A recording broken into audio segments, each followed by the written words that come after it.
السلام علیکم ناظرین، میں ہوں محمد شعیب اقبال اور آپ دیکھ رہے ہیں میرا YouTube channel Shoaib T V.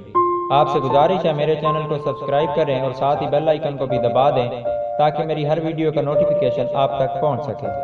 دوستوں، آج شاہد افریدی کے بارے میں آپ کو بتاؤں گا جو انہوں نے بھارت کے متعلق باتیں کہیں اور سارے ہندوستان میں مرچیں لگ گئیں۔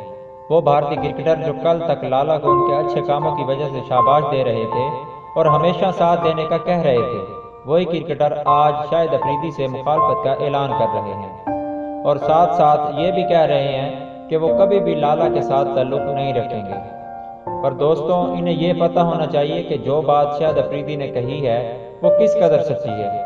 کوئی بھی بات ہو، چاہے وہ اپنے خلاف ہی کیوں نہ ہو، پر انسان کو ساتھ ہمیشہ سچ کہی دینا چاہیے۔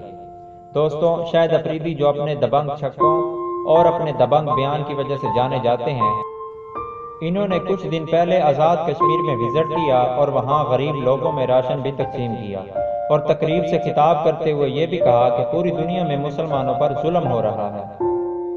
انہوں نے اپنی تقریر میں کشمیر کا مسئلہ واضح کیا اور کہا کہ مودی کشمیر میں ظلم کر رہا ہے، جو ظلم کی واضح مثال ہے، اور پوری دنیا خاموش ہے۔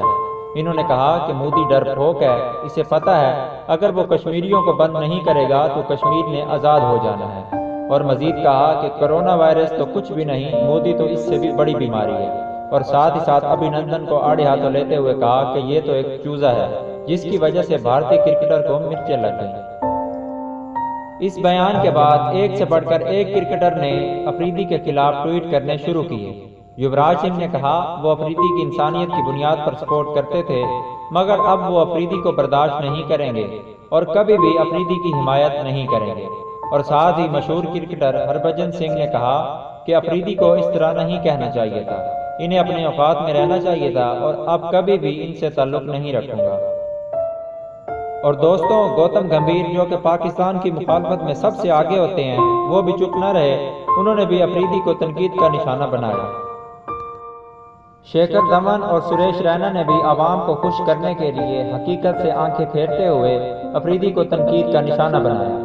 پر دوستوں، ہم پاکستانی ہونے کے ناطے ہمارا یہ ایمان ہے کہ کشمیر ایک دن ضرور آزاد ہوگا، اور پاکستانی ہونے کے ناطے شاہد افریدی کو اس کے جرأت مند الفاظوں پر سلام پیش کرتے ہیں اور ہمیشہ کشمیر سے محبت کرتے رہنے پر عزم کرتے ہیں۔ انشاءاللہ ایک دن کشمیر ضرور آزاد ہوگا، اور شاہد خان افریدی کے لیے دعا کرتے ہیں اللہ پاک انہیں ہمیشہ ثابت قدم رکھے اور انسانوں کی یوں ہی بھلائی کرتے رہنے پر قائم رکھے۔ دوستوں، جس طرح شاہد افریدی غریبوں کی مدد کر رہے ہیں تو ہم سب کا حق بنتا ہے کہ ہم لوگ جو صاحب استطاعت ہیں اپنے سے نچلے طبقے کی مدد کریں۔ اور دوستوں، ویڈیو کے آخر میں آپ سے ایک بات کہوں گا کہ کشمیر کی آزادی کے لیے روز دعا کیا کریں۔ امید کرتا ہوں میری یہ کاوش آپ کو پسند آئی ہوگی اور انشاءاللہ میں آپ کے لیے ویڈیوز بناتا رہوں گا۔ بس مجھے آپ سب کی سپورٹ کی ضرورت ہے۔ میرے چینل کو سبسکرائب کریں اور ملتے ہیں نئی ویڈیو کے ساتھ۔ اللہ حافظ۔